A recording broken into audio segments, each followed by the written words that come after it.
different coaches that have been there for a long time, some involved with the run game, some in the pass game. So you have a lot to look at. You don't want to find yourself week one looking at too much and you're starting to see ghosts and things that, aren't really what they're going to do, because it's week one and who knows how much they've changed, how much they're going to rely on what they've done in the past, how much he's going to change with the players that he has, right? Because a lot of guys have to adapt to the players that they have on the current roster. So ultimately, week one, you got to do what you do best. You got to play sound with good fundamentals, good technique. You got to play hard. You got to tackle. You got to get off blocks. You got to make plays on the football. But it's always a challenge early in the season because you don't have a lot of data. That needs to build up as you get going. So for now, there's a lot of guys watching a lot of different things. Do you think there's any value in them watching any Boston College stuff, or does that not even translate on you guys? Well, I hope they're watching a lot of different stuff. I'm not going to tell them whether they should or shouldn't be watching that stuff. But I really don't know what they'd be watching, to be honest with you. So I think it, kind of goes hand in hand. They'll probably watch some of our preseason stuff, but I'm not sure what they'll do. They got to figure that part out. What's your preference for calling plays from down on the field or up in the box? I like to be up in the box right now. That's where I was in the preseason games. I've been on the field the last couple of years, obviously. They didn't let me up there, but, it's calm, it's quiet. I can kind of lay everything out. You take the emotions out of it a little bit, which sometimes good and bad. It's nice to be around the players when you get excited and the guys get excited and they get them going and they calm them down and they talk to them. So I do think there's pluses and minuses to that. So there's part of me that likes to be involved with that aspect of it and be around the guys. But I think from calling it, setting stuff up, having your notes, setting the next series up, looking at the iPad, kind of having time to study while the offense is on the field and really get thoughts for the next possession, kind of self-scout yourself a little bit too and see what you've done, what has been good against you, what has worked for us. I just think you can get more accomplished from that standpoint. But I understand why people want to be down on the field too. There's moments that I want to be down. But I'll be upstairs. I think it's best for our team right now. Jeff, it's been a couple years since they started the brotherly shove, and it's had a lot of success. As a defensive coordinator, how do you view that play? Is there any way that you can start to turn the tide and have defenses have the upper hand there? Yeah, I think it's going to be hard. They've done probably the best job out of anybody in running it, and the success rate is ridiculous. Seen some people have different plans to stop it. Some have been successful, many have not. Your best bet is to keep them out of those situations where they need a yard. I mean, they're really good at it, and we have to have a plan to stop it, so we'll certainly work on that. How big a difference is that without Kelce? We'll find out. I mean, what a great player he was. I mean, watching his film right now, I have a ton of respect for him, how he played the game, how athletic he was, all the different things that they could do with him. I mean, he's really fun to watch, and I'm glad he's not playing, but a ton of respect for him and the career that he had. Something you haven't had, obviously in college, this isn't a thing, there's no preseason. You come here, first year defensive coordinator, you want to get the ground running, show what you have, all these new ideas, but you've had to kind of bottle them in over the preseason. How has that been a challenge, just to not show too much, and are you ready just to finally unleash what you've been, jotting all these notes down throughout the preseason? Yeah, I think, in the preseason games, the biggest thing for us was to get an evaluation of our players and let our players play fast and, play with great fundamentals and technique. And certainly there's some stuff that we wish we could have done a little bit different schematically, but, for one reason or another, we decided not to. But the thing that we were most proud of was how hard the guys played and how physical they were. I think if you turn on the film of the last game, regardless of who was out there or what the call was, we were physical. We were running the ball. We were hitting people. We were getting off blocks. We were finishing. When you stop the tape, there's 10, 11 guys around the ball. This game goes back to it. It's still going to be about the players, and I keep saying that.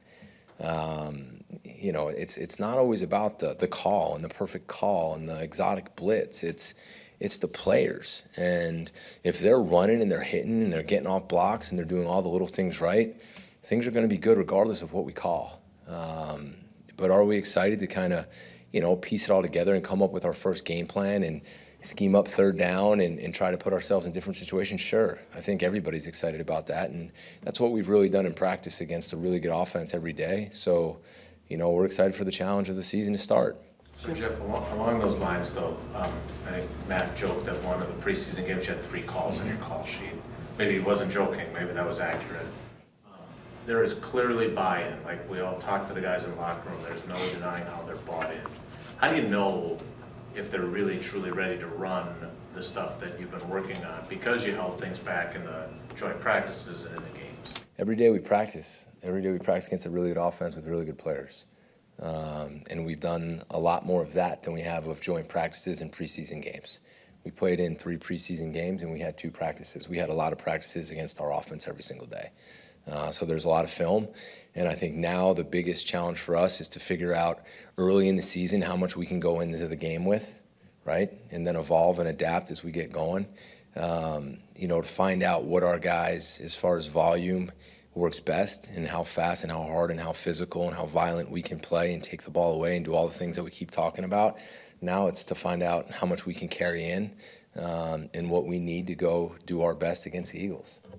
Jeff, what did you think of just the camp that Javon and Evan put together, as rookies that are kind of going through this the first time, to the extent kind of that they did right off the bat?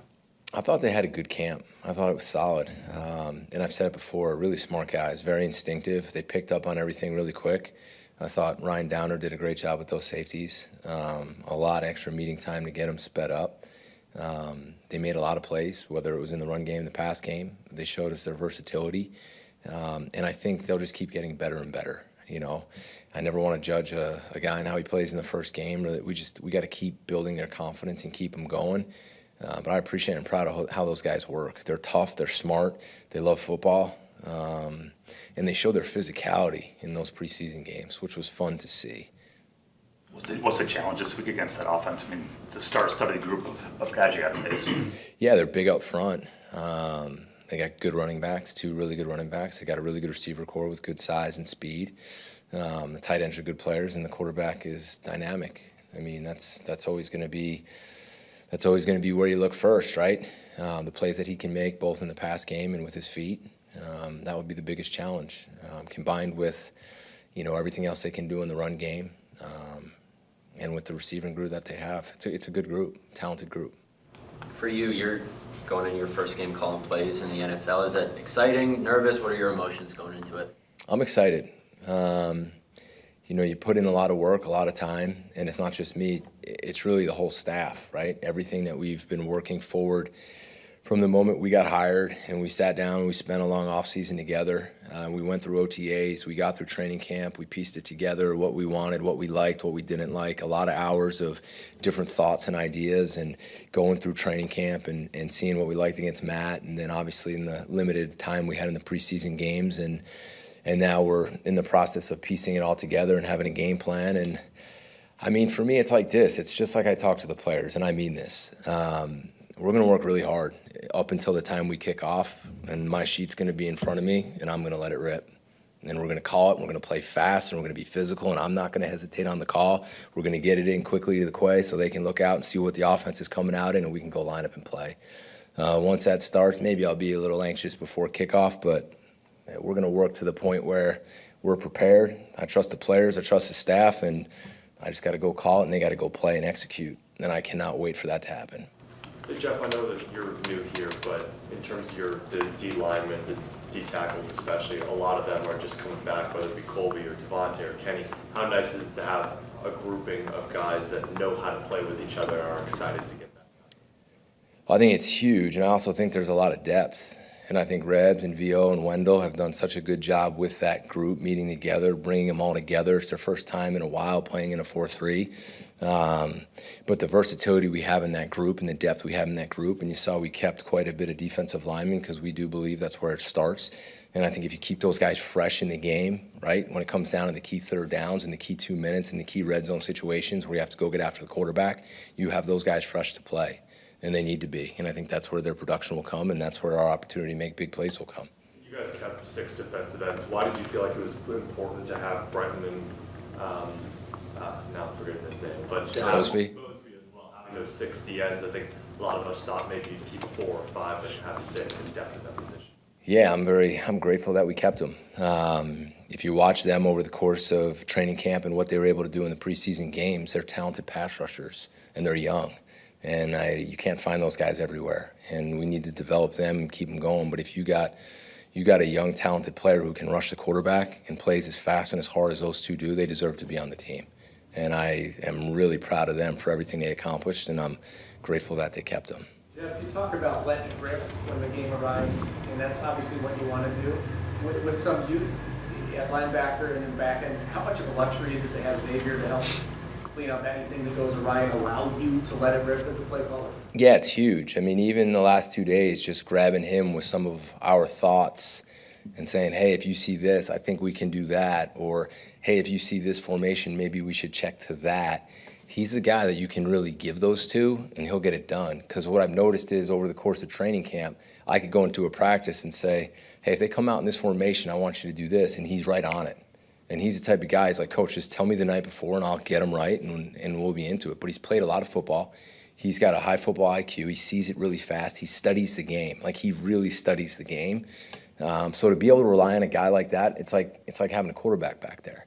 And I'll give Quay a lot of credit, too. I mean, I think Quay's taken a huge step, and I think Coach Camp and Sean Duggan have done a really good job with the linebackers and the knowledge that they've poured into him and how much he can retain and get out. So you get those two guys kind of in the middle of your defense, and I think that's very helpful. You mentioned the Eagles' passing game, their run game in general. Is that an added stressor on the linebacker position? Yeah, I mean, anytime you can run the ball in traditional run game and you have a quarterback that can run the ball, that's going to add stress alone, right? And then you look at how big and physical they are up front with the backs they have, and then the size and speed of some of those wideouts. I mean, it's one of the most talented offenses in the NFL. And I think they got really good coaches, both in the run game and in the pass game. So it will be a challenge. Jeff, speaking of those linebackers, I mean, from the outside looking in, you know, you draft a guy in the second round and the third round. Those are obviously premium picks. But Isaiah and Eric really staved them off. I know there's some injury issues in there too. What did you find out about Isaiah and Eric that they're guys that you can trust and you can line up? Well, I knew Isaiah, right? So a little bit easier there. I think he's one of the toughest guys on our team. Another guy who gives everything he has every play. He studies it. If you ever want to just turn on one clip and look for a guy running to the ball, turn on any clip he's in, and you'll find him when the whistle's blown trying to take the ball away. And I feel like Eric is kind of the same guy. Eric gives you a guy that can play multiple positions. He's smart, he's reliable, he's tough. Again, I think he got better as we went on, playing the position and playing in the scheme. And those young guys got better. I mean, Hop came back from an injury and battled through in the one preseason game where he didn't even really practice leading up to the game. And I kind of, probably unfair to him to have the green dot in his helmet just coming back from an injury, probably a little overwhelmed. So that's probably my fault for putting too much on him in his first preseason game coming back. But I think he took a good step against the Ravens, had practiced more, knew what it felt like, right? It wasn't the first time me talking to him in the game. So I think he did a nice job. And then with Coop, it just, he's just kind of getting back into it now. And, even yesterday, you can see what he's capable of doing, but he's got to be out there. We need him to be healthy so we can put him in those situations. But a credit to the rest of those guys who worked really hard to put themselves in the